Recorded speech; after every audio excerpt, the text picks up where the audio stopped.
Hello, everyone, and welcome to Langer at the Mic. I'm Mike Langer. Day one of NHL free agency is in the books. We are going live today to break it down from a Montreal Canadiens standpoint. Now, while there isn't much to break down from a Habs standpoint because they didn't really do much from an unrestricted free agency standpoint, they did sign Juraj Slafkovsky to a 3-year entry-level contract. So really happy that got taken care of as soon as it did. We're going to talk, obviously, about Pierre-Luc Dubois. His name is in rumors again, of course, and a whole lot of other stuff. And then we're going to get to some of your comments, some that I highlighted. But of course, if you're joining the stream live, then I will definitely get to your comments as well. Just keep in mind, if you are commenting on my videos, make sure that you're subscribed because I will feature them in live streams such as these. So the other things that the Canadiens did today was very minor. They signed a couple of AHL level players. Right-handed defenseman Madison Bowie addresses a need for a right-handed defenseman in Laval. This obviously, look, he's not going to, I'd like to think he won't really appear much for the Habs on the pro level or in the NHL level, but he played a handful of games with the Canucks, and I think the Washington Capitals previously. But basically, when you talk about Matthias Norlinder and possibly Ken Gooley will likely play on the pro with the Canadiens and not the Rocket, as will Jordan Harris. But there's definitely a need for a right-handed defenseman in Laval, so Madison Bowie addresses that. And they also signed forwards Anthony Richard and Mitchell Stevens to fill the absence of Laurent Dauphin, who signed with the Arizona Coyotes, and Xavier Ouellet, who signed with the Pittsburgh Penguins. Now, from the free agency side, there were obviously a ton of deals, like Jack Campbell going to Edmonton and the Lightning signing almost all of their core players to extensions. Johnny Gaudreau, the biggest name in free agency, for some reason chose Columbus when he could have made as much money for a better team in New Jersey or possibly the Islanders or just stayed in Calgary. I understand it was for family reasons to play on the East Coast. Like Columbus, really Columbus, Johnny, come on. Anyway, it reminds me of Taylor Hall signing with Buffalo a couple of years ago. I mean, obviously, Gaudreau is a little bit more of a sure thing than Taylor Hall was at the time, but still, just Columbus when he could have gone to New Jersey. Anyway, I don't know. I know Philly didn't have the cap space, but whatever. Johnny Gaudreau signed 7 years in Columbus. Johnny Klingberg, though, is still out there, as is Nazem Kadri and Andre Palat. They're still available as of right now. Some deals that the Canadiens that I would have liked to have seen them make, very low-risk moves for veteran right-handed defensemen that aren't by any means high-level defensemen, but guys that could take on top pairing roles while the younger Jordan Harris, Caden Gooley, and Justin Barron are able to develop a little bit more. Colin Miller signed 2 years to the Dallas Stars for a $1.86 million AAV. That's a move that I think would have been really good for the Montreal Canadiens. He's in his, I think he's 29 years old, just about to enter his 30s. Again, by no means a top defenseman in the NHL, but still a veteran who can play a lot of minutes if need be. Maybe not effectively, but can still handle those minutes if need be. Same thing for Jan Ruda, who signed to the Pittsburgh Penguins for a $2.75 million AAV for 3 seasons.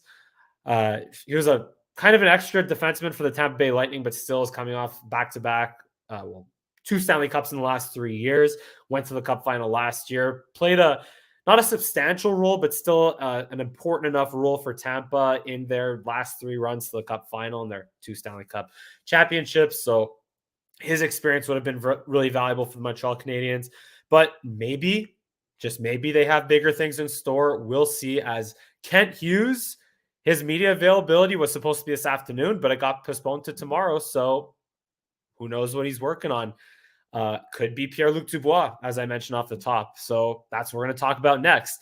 So also Pierre-Luc Dubois is definitely something that I had called right here on this very channel, that if the Canadiens do end up taking Juraj Slafkovsky first overall, that is something that would make sense if the Habs had taken Shane Wright. Maybe not so much, or maybe it could have, because the Canadiens still went and acquired Kirby Dach, and they're still rumored to be linked to Pierre-Luc Dubois right now, who, again, has made it very clear that he is not looking to sign a long-term contract with Winnipeg, and that he's made it also clear that that Montreal is a place that he would want to play in. And recently, here is a tweet from, once again, Patrick, or at Patrick_Lortie, who chatted with a few reporters on the West Coast. General feeling regarding Go Habs Go is that Dvorak is very much in play and is a piece for the Jets' Pierre-Luc Dubois. Preference would be to put Pierre-Luc Dubois on the wing, as Habs and Leafs Nation also very high on Dylan Strome, who is still available as a free agent as of right now. Wednesday, today, will be fun. So not much movement on any of those fronts today.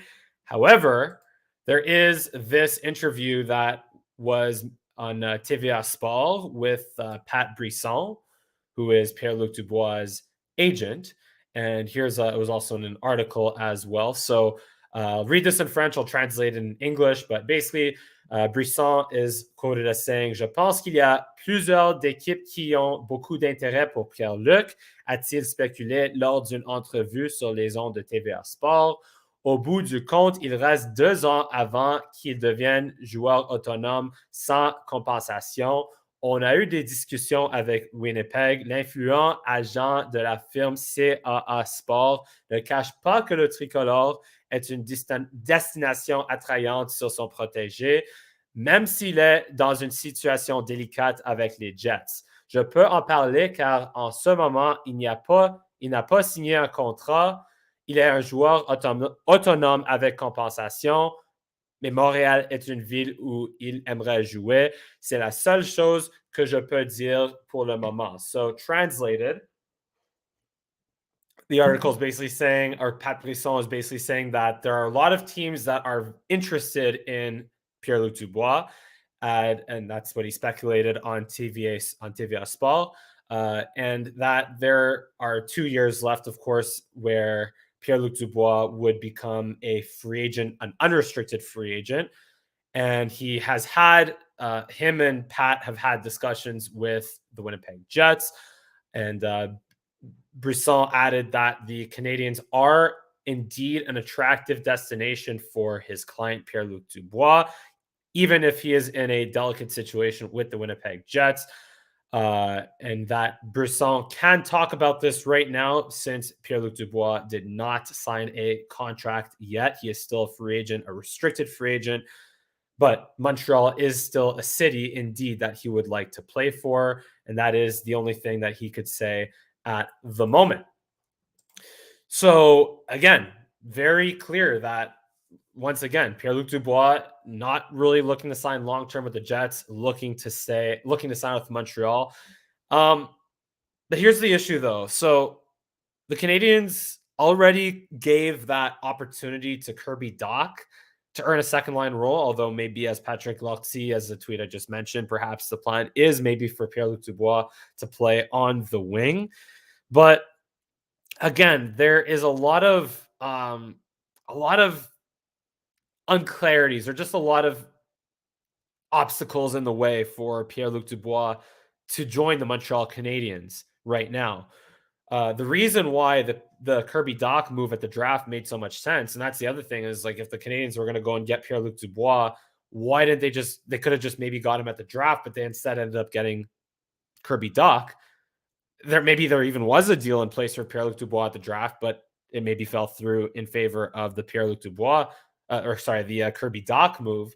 But the whole point with Kirby Dach is that the Canadiens would be able to acquire him to see if he can grow into that second line center without having to pay him while they're tight against the salary cap.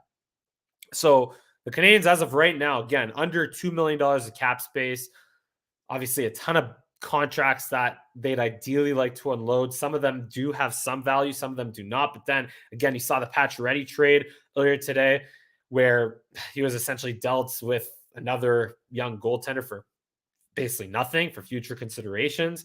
And then the goaltender was in the Brett Burns deal where the Sharks still had to eat some of his contract. So the Canadiens, if they're looking to trade Josh Anderson, if they're looking to trade Christian Dvorak, if they're looking to trade Jeff Petrie, ideally the Montreal Canadiens would not want to retain any of those contracts.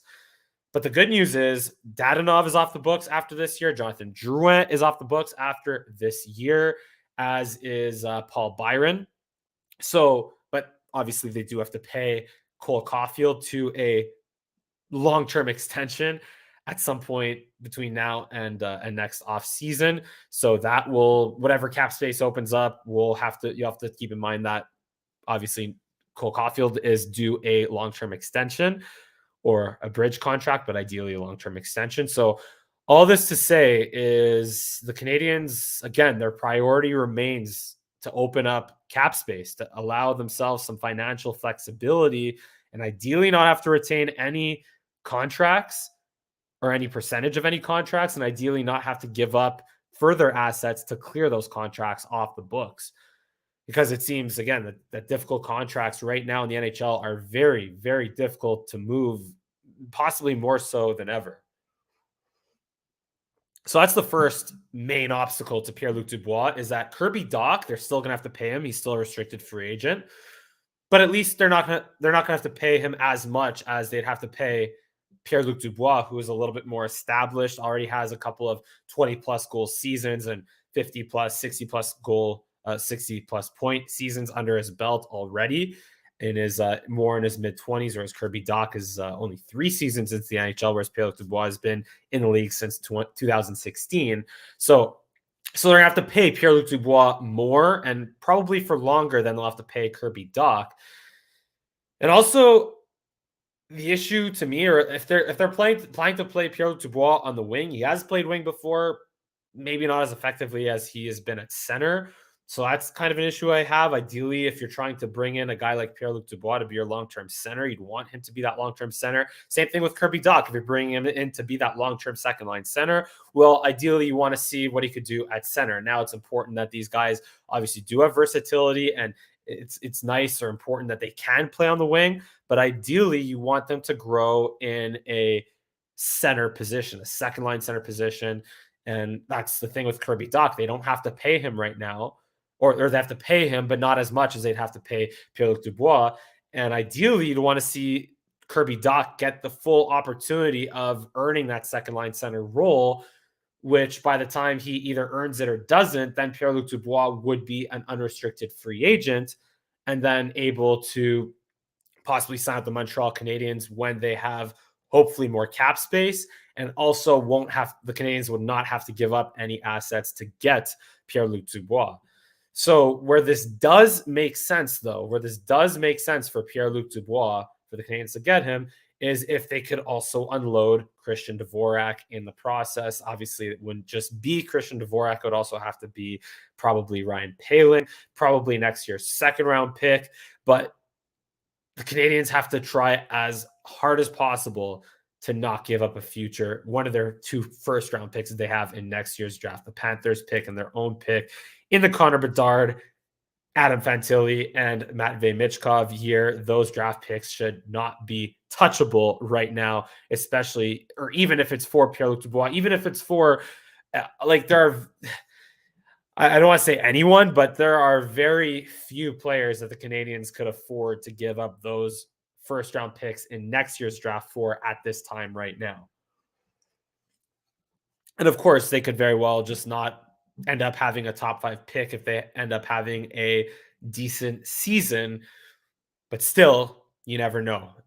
You want to keep those first-round picks. So if the Canadiens can acquire Pierre-Luc Dubois for a Christian Dvorak, where they're getting rid of Dvorak and bring in Dubois plus, and maybe they just have to throw in maybe the second or third round pick and Brian Poehling and possibly what was I going to say? Norlinder. Norlinder might have maybe some value because it feels like the left side of the Canadiens defense core right now is really jacked up right now with Gooley, with Harris, with Jack-Eye in the mix. Also Lane Hudson, who is a project. Let me be clear about that. Lane Hudson is definitely a long-term project. I still think that Norlinder is possibly the odd man out at this time in terms of their young players. So he could maybe have some value, or maybe not some value, but let's just say he could be not terrible to include in a trade package. But would that be enough to acquire Pierre-Luc Dubois right now? I don't know. The Jets, again, control his rights for another 2 years. So, going to get to some of your comments now.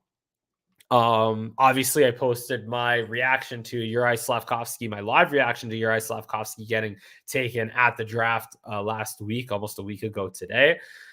And yeah, there are obviously I was shocked. Let's be clear about that. But again, I'm very happy that the Canadiens again got Kirby Dach. I wish I could have posted my reaction to when the Canadiens announced that trade for Kirby Dach because I was really pumped up. And yeah, but yeah, just that was my reaction at the time, and yeah, I feel like we were more attracted to the idea of drafting Shane Wright instead of actually having Shane Wright as a Montreal Canadian for the last 10 years. We were more excited to just draft Shane Wright and not actually have him be on the Montreal Canadiens for the substantial future. But anyway, Glenn Bauer, Pierre-Luc Dubois next year. Habs are tanking this year. Yeah, I feel that. Yeah, like just. But here's the thing. Like, I don't think we should call this like. Let's be clear. The Canadiens aren't doing what the Chicago Blackhawks are doing. No team in the NHL, not even the Arizona Coyotes right now, are doing what the Chicago Blackhawks are doing. Although they signed Max Domi. And I forgot who else they signed today, but they also, I mean, they have to get to the cap floor, but they are actively tanking. Like, they are the favorites in the Connor Bedard race right now. Let's be clear about that. But even so, they could do what Buffalo did in 2015, where they tank, they tear everything down, they sell the farm, everything, whatever expression you want, and not end up winning the lottery. So yeah, there you go. Glenn Bauer organically tanking, I guess you could say. Where yeah, like, and I'm cool with that. Like, I am cool with just giving your young players every opportunity to grow.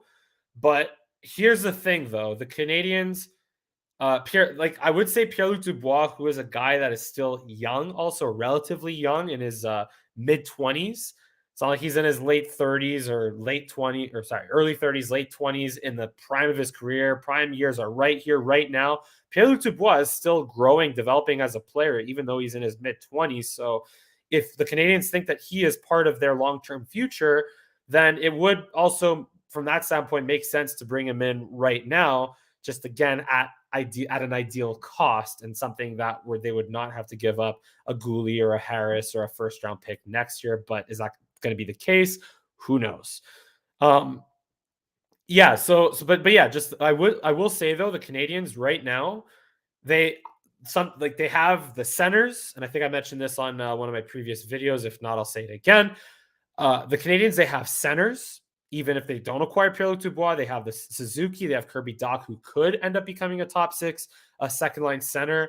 If they keep Christian Dvorak, he's a perfectly fine middle six center. If they have Jake Evans. If they keep Ryan Poehling, he's a perfectly fine center. So they have centers. They have wingers in obviously Cole Caulfield, Josh Anderson under contract right now, Brendan Gallagher, who isn't going anywhere with his contract right now. They have the wingers. Joshua Roy in the system, Jesse Ulonen in the system. Are they going to be top six players guaranteed? No, obviously Juraj Slafkovsky was just drafted, so they have wingers. But what they don't have, and Dadonov, who is under contract only for another year. But anyway, they have left-handed defensemen, Romanov, Harris, Jacky, Norlinder, Lane Hudson, way down the road. They have left-handed defensemen. But at right-handed defensemen, all they really have right now is Justin Barron in the short term, intermediate term, and long term. Outside of that, David Savard, wouldn't call him a long term piece. Chris Weidman, wouldn't call him a long term piece. The guy they just signed to play in the AHL this year was Madison Bowie. He's not a long term piece, of course. So that's why the Canadiens, like, I still want them to see if they can bring in, if they don't trade Jeff Petrie, of course, I wanted them to bring in a Jan Ruda or a Colin Miller. or dare I say John Klingberg. Maybe that's what Kent Hughes is working on right now. I doubt it. I seriously doubt it. But they still need that piece of a top pairing right-handed defenseman, even if it's not like the caliber of an Adam Fox.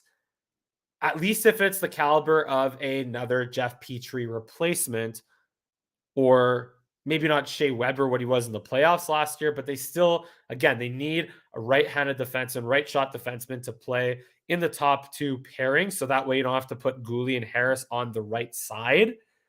And yeah, because I've said it before with Romanov, is I question, would Romanov have maybe developed a little bit faster if he only played on the left side and didn't have to rotate on the right side, left side, top pairing, bottom pairing? Could he have developed maybe a little bit faster? So that's the situation I want Jordan Harris and Caden Gouli to grow into, where they only have to play on the left side, even Arbor Jacki possibly, if they think he's a long-term piece on defense. So yeah, so I'd ideally not want to have to play their young left-handed defenseman on the right side. So that's why there's definitely a need for both a short-term right shot defenseman if they trade Jeff Petrie, and also a long-term. The need is there as well. Some more of your comments here. Some bring them in if you're in the live stream right now. Some other comments I want to get to from recently. Just Open Ice Hits Hockey. Once again, I'm only going to feature comments in these live streams from previous videos if you are subscribed. So hit that subscribe button if you enjoy Langer at the mic. Tell all your friends, and I will feature your comments as long as you are subscribed or, of course, joined in the live stream. Open Ice Hits with Scotty2 Hockey says, what a crazy draft. I wish I had been there live to see it. I will say being at the draft was definitely an experience of a lifetime. I don't know when the next time it will be in Montreal, but if there's ever a situation where whichever team has the first overall pick is hosting the draft and you're a fan of that team, highly recommend going to the draft. It's an unbelievable experience being part of the red carpet, meeting so many people from all NHL organizations, and also media people, writers, analysts, hosts, everything. It's such an amazing event. And maybe, yeah, it's a little boring to watch on TV sometimes, but to actually be there is an unbelievable experience. Highly recommended. Jeffrey Soumeyan. Oh my God, your face. Yeah, just reacting to my reaction of Juraj Slafkovsky. Can't wait to see your full recap with a cool head, which I did react to the day before or the day after from my basement in Montreal, my dad's office in Montreal. You can check that out on my channel as well. I know it's been a couple of days now, but if you want to see my reaction, it's still there. And just again, with Kirby Dach, a couple of people hating on Kirby Dach from that reaction and like some of my other videos. So here's the thing. So Ray Ferraro on Free Agent Frenzy said that Kirby Dach in Chicago this past year, it looked like to Ray Ferraro that Kirby Dach played without confidence, which is normal for a 20, 21-year-old playing on a Blackhawks team that had no direction, no future, and was just after having dealt with the Kyle Beach situation and just on the verge of completely tearing down the house and starting from scratch. So that was the situation Kirby Dach played in. So if he took a step back he had, 10, I think it was 10 points in 18 games the year after this previous season where he was coming off the wrist injury from the World Championships. And then his rookie season, I think it was his rookie season, just under 30 points in 70 games as an 18, 19-year-old in his first season in the NHL. So all this to say is, here, I'm just pulling up the actual stats because I'd rather know than think. Over here, just confirming. So yeah, rookie season 2019-2020, 23 points in 64 games. Coming off the wrist injury, 10 points in 18 games. And then this past season, a bit of a step back he played 70 games, but only 26 points. So again, I'm just hoping that that Marty St. Louis, the same way that Marty St. Louis turned around Cole Caulfield and so many other Montreal Canadiens this past season, I think the Canadiens are banking on him doing the same with Kirby Dach. And I'm not saying Kirby Dach could turn into a point per game player, but I think he does definitely have upside of at least 50 to 60 points a season once he reaches his mid-20s. So, and I think he'll be more than okay as a second line center behind Nick Suzuki if he is given that opportunity and if they work with him to become that. Glenn Bauer, another comment, big boy line, Anderson, Doc, Slafkovsky, or Slafkovsky. I really like the sound of that. Actually, I was thinking that it would be more along the lines of Kirby Doc, Slafkovsky, and maybe a Dadonov or Gallagher, while Anderson stays with Caulfield and Suzuki, assuming he does not get traded. So yeah, and one more thing I do want to mention before calling this is there's a video posted on the Canadiens Twitter account of the development camp, which just wrapped up today. Slafkovsky scored a goal in the first 20 seconds of the scrimmage, of course. So there's a video that was posted of, I forget who it was, one of their skills development coach, definitely Vinny Lecavalier was in there, but they had numerous stations. I'm not sure. I didn't pick up on this when Marc Bergevin was GM, and I don't know if this was the case under the Marc Bergevin era. It might have been, but maybe just wasn't posted on their Twitter account, and maybe I just didn't see it. But anyway, they're putting so much detail into skill development with their young players, and I think that is awesome.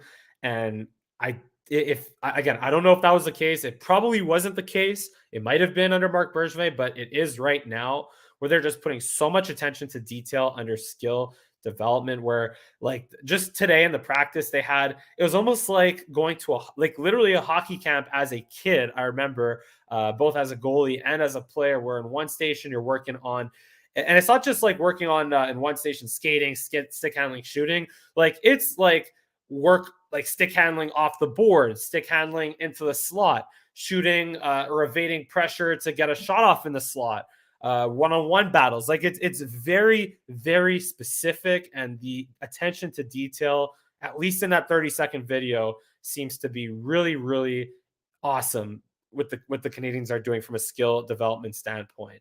So I think the Canadiens right now, even if next year, I don't think they're going to be in last place. They might be in the Connor Bedard sweepstakes in the sense that they could finish in the bottom 10 and will therefore have a shot at the top 2 overall picks in the draft next year. But the only way that could happen is by sheer luck. They could out tank the Chicago Blackhawks and have another year like they had this year, but that does not guarantee that they'll get Connor Bedard. That guarantees them a top 3 pick if they ice the Laval Rocket, if they put Slafkovsky on the Rocket, and if they just catch up with the Blackhawks somehow, then that will guarantee, and they finish in last place again, that'll guarantee them a top 3 selection. But they have to win the lottery to get a top overall selection or a second overall selection. So that will only happen based on luck. Let me be very clear on that. But I think all this to say, whether the Canadiens compete for the playoffs or they're just a whatever bottom 10 team that doesn't finish in last place this year, I'm very, very excited about the future of the Montreal Canadiens. I think they're in really good hands with Kent Hughes, Jeff Gordon, Vinny Lecavalier, Marie-Philippe Poulin, of course, who was very active in the practices or the development camp this past week. Lot to be excited about for the Montreal Canadiens and their future. But the only downside is we have to be patient, and that's going to be key. Is a lot to look forward to, but it's not going to happen today. It's not going to happen tomorrow. It's not going to happen this summer. It's not going to happen next season. It's going to happen in the next 2, 3, 4, 5, 10 seasons. But when the Canadiens get there, I think it will be very well worth the wait. And I'm going to end on that note. As usual, if you enjoy my content, hit a big thumbs up on this video, subscribe to my channel so that your comments to my videos get featured in videos like this, of course. You can follow me on Twitter, Instagram, at Mike Langer for both. And thank you so much for tuning in. Obviously, tell all your friends about Langer at the mic. Thank you so much for watching, and I see you again next time. Go Habs, go, and have a great night.